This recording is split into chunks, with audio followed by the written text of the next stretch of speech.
ভূ রাজনীতিতে কী চলছে, কেন চলছে, কতদিন ধরে চলছে এবং কী কারণে চলছে, এই সকল বিষয়বস্তু আপনাদের সামনে সিস্টেম্যাটিকভাবে তুলে ধরার জন্যই আমাদের জিওপলিটিক্যাল শো দ্য চেসবোর্ড। আপনাদের সকলকে স্বাগতম এবং সাথে আছে আমি আপনাদেরই হোস্ট ফারহান ইন্তিশার খালেদ। মূলত বাংলাদেশ এবং বহির্বিশ্বে ঘটে যাওয়া বিভিন্ন জিওপলিটিক্যাল ফিনোমেনা আপনাদের সামনে সিস্টেম্যাটিকভাবে তুলে ধরা এবং সেই সিস্টেম্যাটিক এক্সপ্লেনেশনের একটি এক্সপার্ট ভ্যালিডেশন আপনাদের কাছে পেশ করার জন্য মূলত আমাদের শোটি গড়ে তোলা হয়েছে। আশা করি প্রত্যেকটি এপিসোড থেকে আপনারা সকলে কিছু না কিছু শিখে যেতে পারবেন। আমাদের আজকের টপিকটা একটু ভিন্ন হবে, আমাদের আজকের এপিসোডটা একটু ভিন্ন হবে। আমরা একটি টপিক দিয়ে দুটি এপিসোডের একটি সিরিজ আপনাদের সামনে তুলে ধরার চেষ্টা করব। It will be a two-part series এবং আমাদের টপিকটি হবে যুক্তরাষ্ট্রের ইন্দো-প্যাসিফিক স্ট্র্যাটেজির উপর। The US's Indo-Pacific strategy, its present, its impending future and its implications and applications in the context of Bangladesh. অর্থাৎ বাংলাদেশের পরিপ্রেক্ষিতে যুক্তরাষ্ট্রের যে ইন্দো-প্যাসিফিক স্ট্র্যাটেজি আছে এটা কতটুকু অ্যাপ্লিকেবল এবং এর ইমপ্লিকেশনস কী হতে পারে এবং একই সাথে এর বর্তমান পরিস্থিতি কী এবং এর ভবিষ্যৎটা ঠিক কোন দিকে মোড় নিতে পারে। তবে প্রতিবারের মতোই মূল বক্তব্যে যাওয়ার আগে আমরা এই ব্যাপারে ছোট্ট একটা ভিডিও দেখে আসি।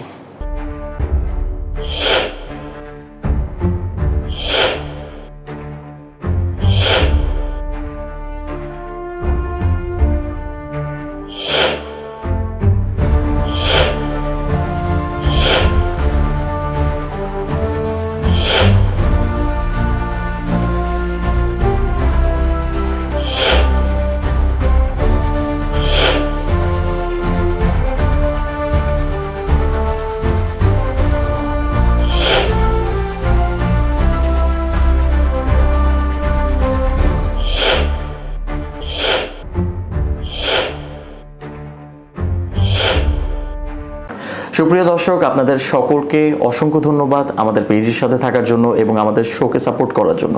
আমরা আজকে সেকেন্ড পার্টে ফেরত এসেছি। ফার্স্ট পার্টে আমরা ইউএসের ইন্দো প্যাসিফিক স্ট্র্যাটেজি নিয়ে ডিসকাস করছিলাম এবং আজকে আমরা বাংলাদেশের কনটেক্সটে Indo Pacific strategy specifically discuss করব। আমার সাথে আজ স্টুডিওতে আবারও উপস্থিত আছেন প্রফেসর শাহ বেনাম খান।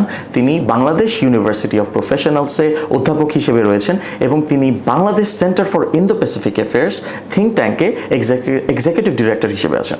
স্যার, আপনাকে অসংখ্য ধন্যবাদ। ধন্যবাদ ফারহান। Thank you sir. তাহলে আমরা সেকেন্ড পার্টে চলে যাচ্ছি। Okay sir.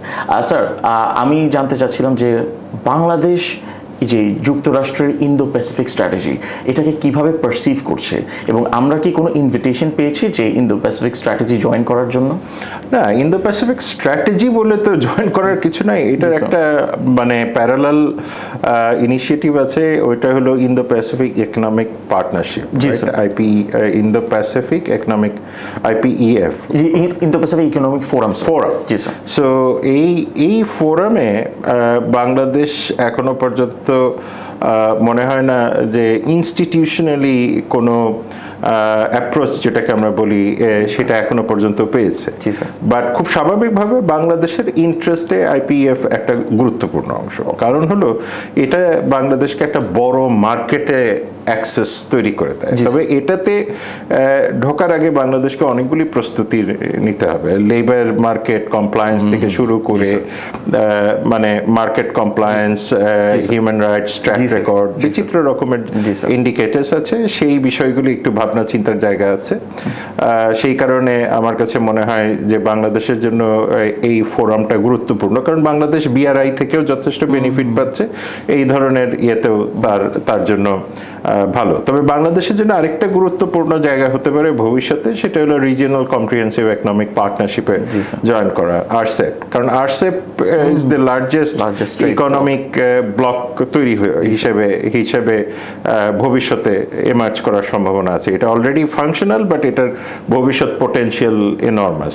সুতরাং সেইটার দিকে একটু চিন্তা ভাবনা করা দরকার এবং আরসেপের দেশগুলি বিআরআইতেও আছে, ইন্দো প্যাসিফিক স্ট্র্যাটেজির আলোকেও মধ্যেও তারা পড়ে। সুতরাং সেই জায়গাতে আমি মনে করি একটা বড় পোটেনশিয়াল আছে। ইম্পর্টেন্ট বিষয় যেটা, যে বাংলাদেশ ইন্দো প্যাসিফিক স্ট্র্যাটেজিকে কিভাবে দেখে, আমার মনে হয় যথেষ্ট পজিটিভলি দেখে, এবং এটাকে নেগেটিভলি দেখার খুব বেশি কারণ নাই। তবে খুব স্বাভাবিকভাবেই, যেহেতু এখানে চীনের মতো একটা সেন্সিটিভ বিষয় থাকে, বাংলাদেশ মোটামুটি এখনো পর্যন্ত একটা স্ট্র্যাটেজিক ব্যালেন্স করতে পেরেছে।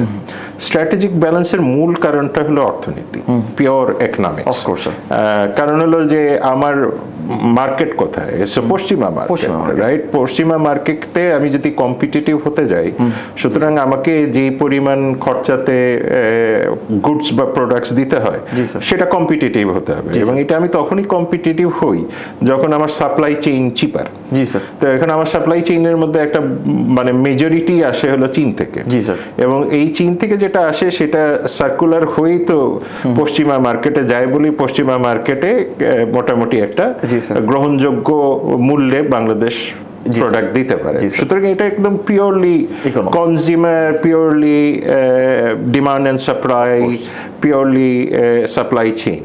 এইখানে আসলে ইমোশনালের জায়গাও নাই, এখানে পলিটিক্যাল হওয়ারও খুব বেশি স্পেস নাই, যেটা আমরা আনফর্চুনেটলি সাউথ এশিয়ার দেশগুলির পলিটিক্যাল স্ট্রাকচারে যে দুর্বলতা, যে তারা সবকিছুই পলিটিক্স আর সবকিছুই স্ট্র্যাটেজিক ভাবে চিন্তা করে। অন্ততপক্ষে বাংলাদেশের এই দিক থেকে একটা অ্যাডেড অ্যাডভান্টেজ আছে, যে বাংলাদেশ অনেক বেশি ইকোনমিক মার্কেট সেন্ট্রিক অ্যাপ্রোচ নেয়, দেন যে কারণে আমাদের confidence on multilateralism is much higher.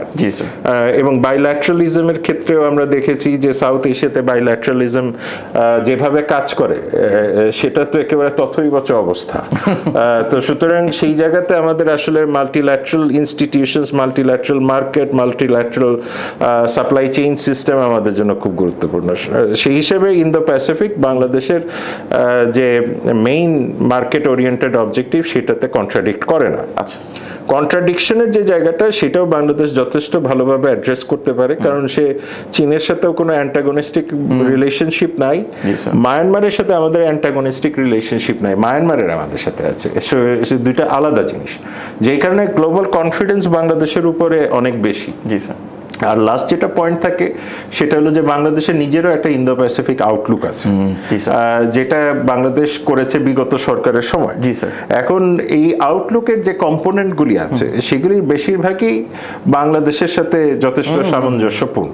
সুতরাং আমরাও চাই যে free and open Indo Pacific, আমরাও চাই ওপেন কানেক্টিভিটি, আমরাও তো কোনো অবস্থাতে চাই না যে কোনো কনফ্লিক্ট হোক। অফকোর্স। সুতরাং আমাদের understanding of rules based international order সবসময়ই বাংলাদেশের প্রায়োরিটি, সেটা কনস্টিটিউশনাল রিকোয়ারমেন্ট অনুযায়ীও, মানে কনস্টিটিউশনে ওই ব্যাপারে যথেষ্ট দিক নির্দেশনা দেওয়া আছে। এবং সেই সাথে বাংলাদেশের যে trade and investment global relationship, সেটা তো রুলস বেসডের উপরে এবং কমপ্লায়েন্স অ্যান্ড এভরিথিং, যে কারণে আমরা দেখতে পেলাম যে আমাদের আরএমজি সেক্টরের কমপ্লায়েন্স লেভেল কিন্তু আগের চেয়ে অনেক বেটার হয়েছে, বিকজ ইউরোপিয়ানরা তাদের উপর একটা কমপ্লায়েন্স রেজিম তৈরি করেছে, যেটা বাংলাদেশের জন্য ভালো।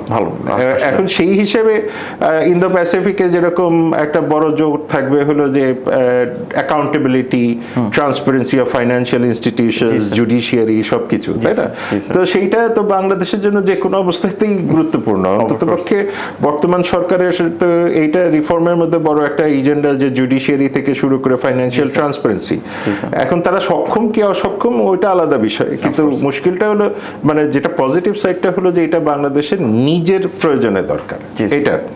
আর ইন্দো প্যাসিফিক স্ট্র্যাটেজি মার্কিন যুক্তরাষ্ট্রের সাথে আমাদের যথেষ্ট মানে কনফিডেন্সের জায়গা তৈরি করে, এবং এই জায়গাটা তৈরি করলো ওয়ান অফ দি, মানে ইন্দো প্যাসিফিক স্ট্র্যাটেজির কারণে না, কিন্তু মার্কিন যুক্তরাষ্ট্রের সাথে আমাদের ট্রেড নেগোসিয়েশন তো ভালো হয়েছে কম্পারেটিভলি আমাদের আশেপাশের বহু দেশের তুলনায়। সুতরাং সেই দিক থেকে আমরা আমার কাছে যেটা মনে হয় যে বাংলাদেশের যে এই যে একটা রিলেশনশিপ মানে মার্কিন যুক্তরাষ্ট্রের সাথে এবং চীনের সাথে, সেইটা আমি মনে করি এখনো পর্যন্ত প্র্যাগমেটিক পর্যায়ে আছে। এখন প্রবলেমটা কোথায়? প্রবলেমটা হবে সামনে।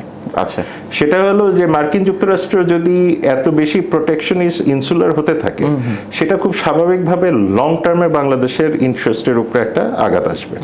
মানে এটা গ্র্যাজুয়ালি, এবং মার্কিন যুক্তরাষ্ট্রের ইকোনমি যদি মানে কনসাম্পশন যদি কমতে থাকে, ইনফ্লেশন থেকে শুরু করে কমোডিটি প্রাইসিং এর ক্ষেত্রে যদি বড় ফ্ল্যাকচুয়েশন আসে, তাহলে লং টার্মে আমাদের প্রোডাক্ট চিপার হলেও তো কনসাম্পশন এর ক্ষেত্রে গিয়ে একটা ব্যত্যয় ঘটবে। এটা একটা। দ্বিতীয় হলো যে ইন্টেন্সিফিকেশন অফ ট্রেড, ট্যারিফ এবং physical conflict between between China and United States. সেই ক্ষেত্রে গিয়ে আসলে আমাদের আরেকটা প্রবলেম হবে যে তখন আমাদেরকে একটা অ্যালায়েন্স পলিটিক্সের মধ্যে পড়ে যেতে হবে। এখন কোয়েশ্চেনটা হলো যে বাংলাদেশের অ্যালায়েন্স পলিটিক্সে বাংলাদেশ কোন দিকে যাবে? চীনে যাবে না মার্কিন যুক্তরাষ্ট্রে যাবে? সেইটার জন্য আমাদেরকে এখন বড় রকমের প্রস্তুতি নিতে হবে, এবং সেটা আমার মনে হয় যে পলিসি লেভেলে হোক, সেটা আমার মনে হয় পলিটিক্যাল লেভেলে হোক, সোশ্যাল লেভেলে হোক, আমার মনে হয় যে একটা সময় খুব শীঘ্রই আসবে যখন আমাদেরকে এই অ্যালায়েন্স পলিটিক্স নিয়ে ভাবনা চিন্তা করতে হবে। আচ্ছা স্যার, আমার এই যে অ্যালায়েন্স পলিটিক্স নিয়ে আমার পরবর্তীতে একটা কোয়েশ্চেন আছে, বাট আমি যেহেতু আইপিওর কথা বললেন সেখান থেকে বলি স্যার, আমাদের আইপিওকে যদি আসলে এক ক্ষেত্রে যে ইয়ে করা হয়, যে অ্যানালাইজ করা হয়, যে জাস্ট কয়েকটা পয়েন্টে নিয়ে আসা হয়, আমরা কিন্তু স্যার বলছি যে লাইক আমরা রুলস বেসড অর্ডার, তারপরে equal access to the high seas, এবং হচ্ছে কি আপনার পাইরেসি, তারপর হচ্ছে আপনার ইলিগাল ফিশিং, এগুলো নিয়ে, এবং এনভায়রনমেন্টাল সাস্টেইনেবিলিটি, এগুলো নিয়ে কিন্তু আমরা আগাচ্ছি। খুবই নিউট্রাল টোন আমরা মেনটেন করেছি। এখন স্যার এই যে রিসেন্টলি যে আমরা ইউএসের সাথে যে আমাদের ট্যারিফ রিডাকশনের জন্য যে নন ডিসক্লোজার এগ্রিমেন্ট সাইন করলাম, এবং আমরা কিন্তু গিয়েছি, আমাদের রিপ্রেজেন্টেটিভসরা গিয়েছিল, এবং গিয়ে কিন্তু তারা ডিসকাশনস করে, ডায়লগ করে একটা পরিমিত মাত্রায় কমিয়ে আনতে পেরেছিল। তো স্যার এই যে আমরা যে এনডিএ সাইন করলাম, এবং আমরা কিছু ইম্পোর্ট অব্লিগেশনসের জন্য আমরা রাজি হয়ে গেলাম, তো সেক্ষেত্রে স্যার এটা চায়না এবং রাশিয়া কিভাবে পারসিভ করছে? অ্যাবসলিউটলি চায়না এবং রাশিয়া কোনোভাবে এটা পারসিভ করছে না। এটা আমি বলছি কেন করছে না, কারণ তারাও জানে যে বাংলাদেশের ইকোনমিতে সাস্টেইন করাতে গেলে, মানে বাংলাদেশ এখনো পর্যন্ত ওই পর্যায়ে পৌঁছায় নাই যে এই ধরনের প্রপোজালস বাইপাস করে ইকোনমি সাস্টেইন করাতে পারবে। সুতরাং সেটা চাইনিজদের এই জ্ঞান বুদ্ধি কিন্তু যথেষ্ট আছে। এখন মুশকিলটা কোথায় এখানে, কনসার্নটা কোথায়? কনসার্নটা হলো যে নন ডিসক্লোজার এগ্রিমেন্টের মধ্যে কি আছে। এখন সেই ক্ষেত্রে আমি যেটা বারবারই বলেছি সেটা হলো যে নন ডিসক্লোজার মানে হলো তো ডিসক্লোজ করা যাবে না। তার মানে দুটা স্টেট পার্টির মধ্যে যখন কোনো রকমের নন ডিসক্লোজার এগ্রিমেন্ট হয়, that is not for public, that is for the state to state conversation. এখন এই বিষয়টা যেহেতু বাংলাদেশ ভবিষ্যতে আশা করা যায় যে ডেমোক্রেসিতে ফেরত যাবে, এবং আশা করা যায় যে একটা ইলেকশন হবে, এবং ইলেকশনটা হলে পরে একটা পলিটিক্যাল গভর্নমেন্ট আসবে, পলিটিক্যাল অপোজিশন আসবে, তারা কিন্তু এই এনডিএটাকে ইনহেরিট করবে অফকোর্স। সুতরাং এইখানে তিনটা ঘটনা খুব জরুরি। একটা হলো যে বর্তমান সরকারকে এই যে যারা ভবিষ্যতে আসবেন তাদেরকে অনবোর্ড করা এই নন ডিসক্লোজারের ব্যাপারে, এবং যারা ভবিষ্যতে আসবেন তাদেরও এটার ব্যাপারে যথেষ্ট প্রস্তুতি থাকা অফকোর্স। এবং তিন নাম্বারটা হলো যে এইটা শুধুমাত্র যারা সরকারে থাকবেন তারা না, যারা বিরোধীতেও থাকবেন তাদের জন্য এটা খুব গুরুত্বপূর্ণ জানা অফকোর্স, যে আসলে এটার লিমিটটা কতটুকু, এটা পজিটিভ সাইডগুলি কি, নেগেটিভ যদি থেকে থাকে সেটা কি হতে পারে। সুতরাং সেই জায়গাতে আমি মনে করি যে এটা যত না চীন বা ভারত বা অন্যদের চিন্তার বিষয়, তার চেয়ে বেশি জানা দরকার হলো যারা ভবিষ্যতে পলিটিক্যাল রিপ্রেজেন্টেশনে আসবেন। এবং না হলে যে প্রবলেমটা হবে যে এক একটা পলিটিক্যাল পার্টির এক এক রকমের ইডিওলজি, এক এক রকমের পলিটিক্যাল ওরিয়েন্টেশন, এক এক ধরনের ফরেন পলিসি ধারণা থাকে। সুতরাং সেই জায়গাতে গিয়ে বড় রকমের হোঁচট খাওয়ার সম্ভাবনা থেকে যেতে পারে। সুতরাং আমার মনে হয় পলিটিক্যাল কনফিডেন্স অন যেটা এনডিএর কথা আসলো থাকাটা আমার মনে হয় খুব জরুরি, এবং সেটার জন্য আমি মনে করি অন্ততপক্ষে সরকার হয়তো বা চিন্তা ভাবনা করে দেখতে পারেন যে ইনার গ্রুপ করে বা ইন্টারনাল ইয়েতে কিভাবে এটাকে মানে ট্রান্সফার করা যায়, মানে এই নলেজটা যাতে পরের পরের অ্যাডমিনিস্ট্রেশন যাতে মানে এটাকে নিয়ে মানে কোনো বিপদে না পড়ে, বা এটাকে নিয়ে হয়তো তার মতো বিরোধ থাকলেও সেটাকে কিভাবে সুরাহা করা যায়, রিজলিউশন করা যায়, এইগুলি চিন্তা ভাবনা করা উচিত। Of course sir. স্যার বাংলাদেশের ক্ষেত্রে যদি বলি যে আমরা এতগুলো পাওয়ারকে ব্যালেন্স করার চেষ্টা করছি, সেটা হচ্ছে দ্য ইউনাইটেড স্টেটস আছে, চায়না আছে, রাশিয়া আছে, ওভারঅল কিন্তু আমরা মোটামুটি একটা ভালো জাগলিং গেমের মধ্যে আছি।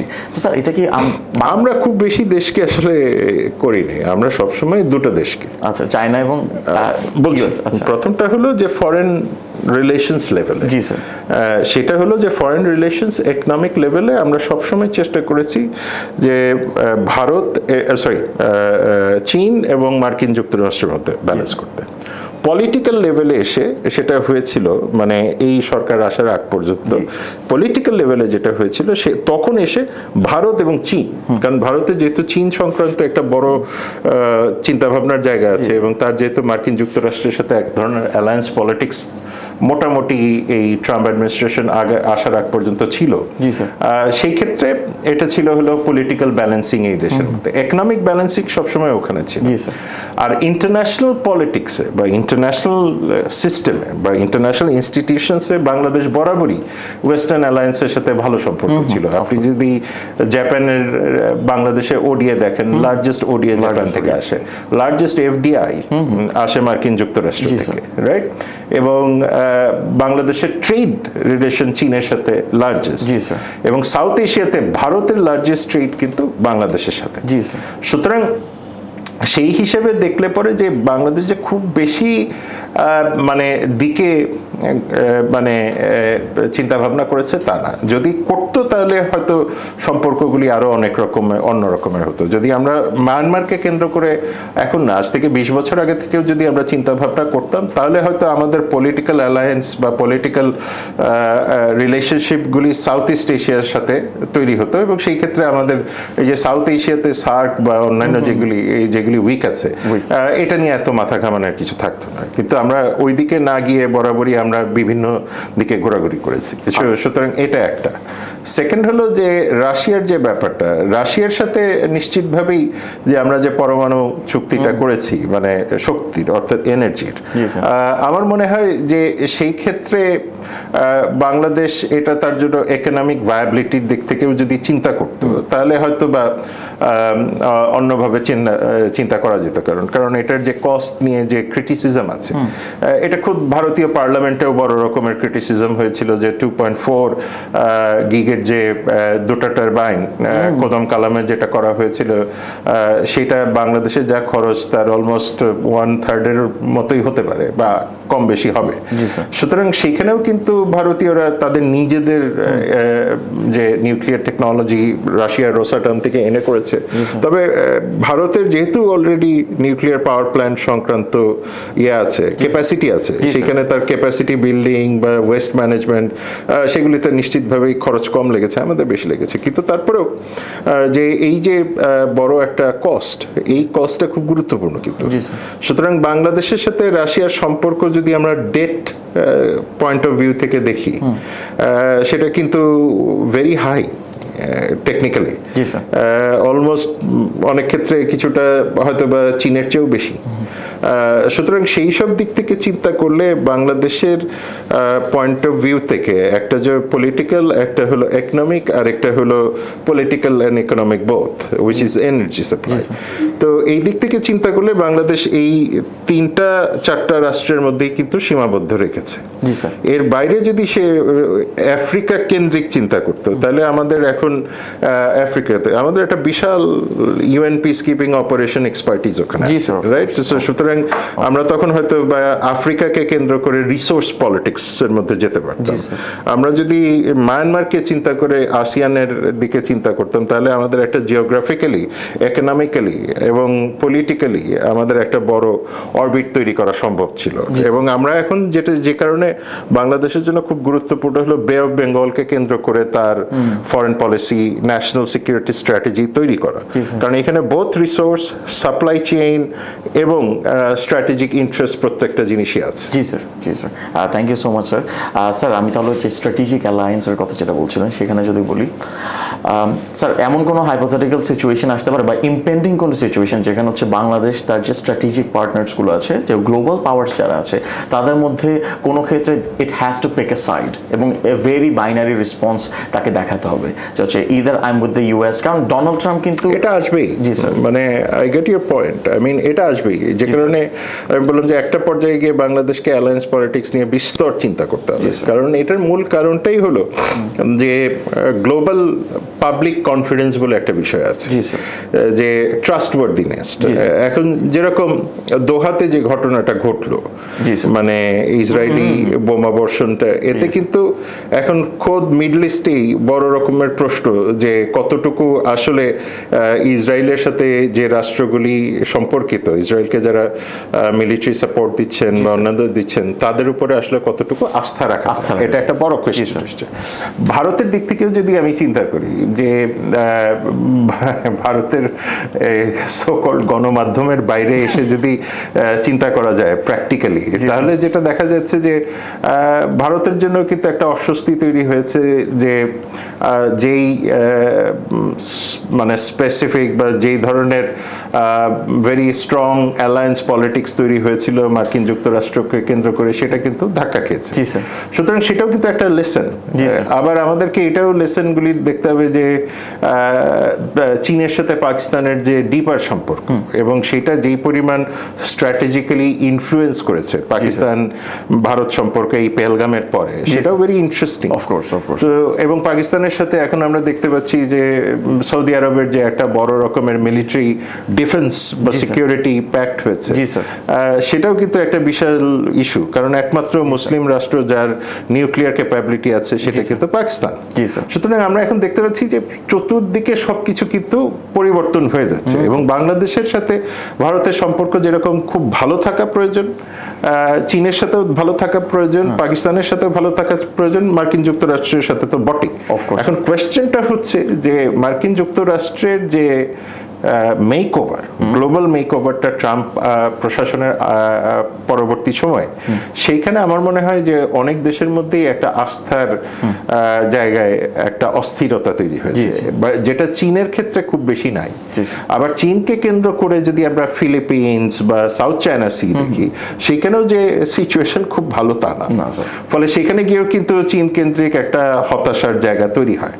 সুতরাং এগুলি প্রত্যেকটাকে মেজার করে যদি এই কনফ্লিক্ট, এই টেনশন ইন্টেন্সিফাইড হতে থাকে এবং রিজিওনাল পলিটিক্সগুলি যদি যেভাবে যত সুইফট চেঞ্জ হচ্ছে, সেই ক্ষেত্রে গিয়ে হয়তো এই যে আস্থার জায়গা, ডেলিভারির জায়গা, স্ট্র্যাটেজিক স্টেবিলিটির জায়গা, ইন্টারন্যাশনাল ট্রেডের জায়গা, সবকিছু মিলিয়ে হয়তো বা বাংলাদেশকে এই বাইনারি পজিশনে চলে যেতে হতে পারে।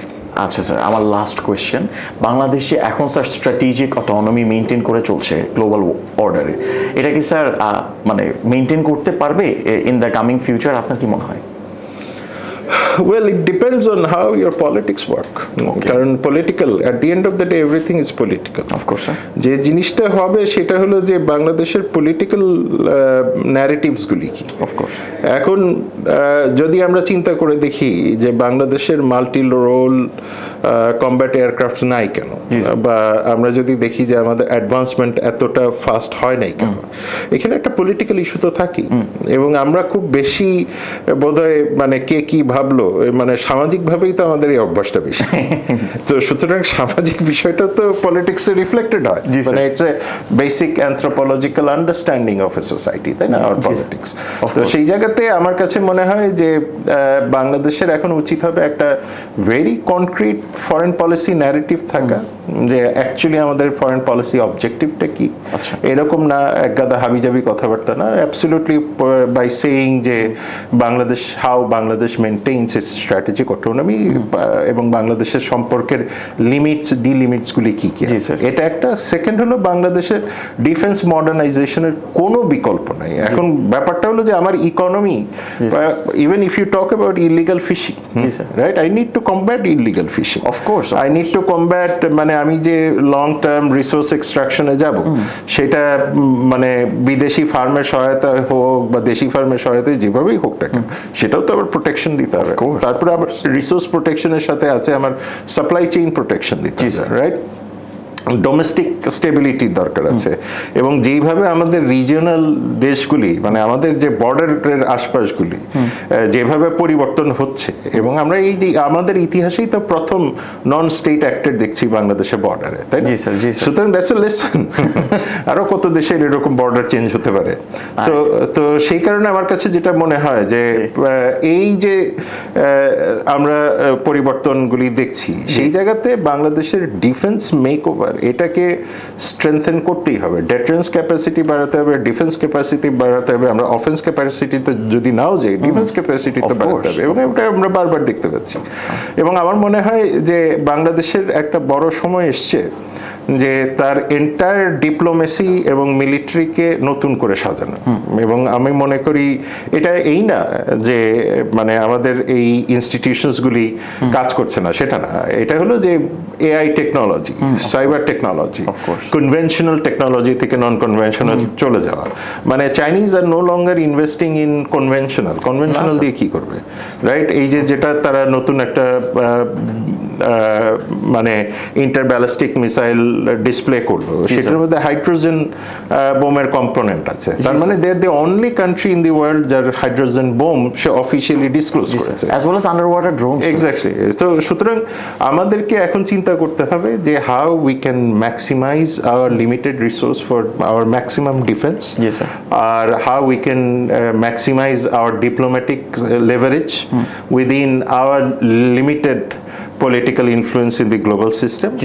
আর হাউ আমরা কিভাবে অ্যালায়েন্স পলিটিক্সের জন্য প্রস্তুত সেটাও আমাদের ভাবনা চিন্তা করতে হবে। যে চীন কেন্দ্রিক প্ল্যান এ, মার্কিন যুক্তরাষ্ট্র কেন্দ্রিক প্ল্যান বি, ভারত কেন্দ্রিক প্ল্যান সি, নিজেদের কেন্দ্রিক প্ল্যান ডি, এইগুলি সব কিছুই এখন আস্তে আস্তে চিন্তা ভাবনা করতে হবে এবং আমি মনে করি যে আমরা ওই দিকেই হাঁটছি। Of course. Thank you sir to implement sagacious versatility. Thank you so much sir আপনাকে আমাদেরকে এই যে 2-part সিরিজে এত উইজডম ইম্পার্ট করার জন্য। We truly appreciate you and we hope you'll come back again ইনশাআল্লাহ। থ্যাংক ইউ দর্শক, আপনাদের সবাইকে ধন্যবাদ আমাদের সাথে থাকার জন্য। খুবই এনলাইটেনিং একটা কনভারসেশন ছিল, খুবই এনলাইটেনিং 2-part সিরিজ ছিল। আশা করি আপনাদের ভালো লেগেছে এবং ভালো যদি লেগে থাকে অবশ্যই আমাদের ভিডিওগুলোতে কমেন্ট করে জানাবেন। আমাদের ইউটিউব এবং ফেসবুক পেজে গিয়ে সাবস্ক্রাইব এবং লাইক দিয়ে আসবেন এবং কমেন্ট করে জানাবেন আপনারা কি দেখতে চান, কখন দেখতে চান, কাকে দেখতে চান এবং ঠিক কেমন ডিসকাশনস দেখতে চান। শো আপনাদের এবং মতামত আপনাদের এবং হোস্ট শুধু আমি। আপনারা সবাই ভালো থাকবেন। আসসালামু আলাইকুম।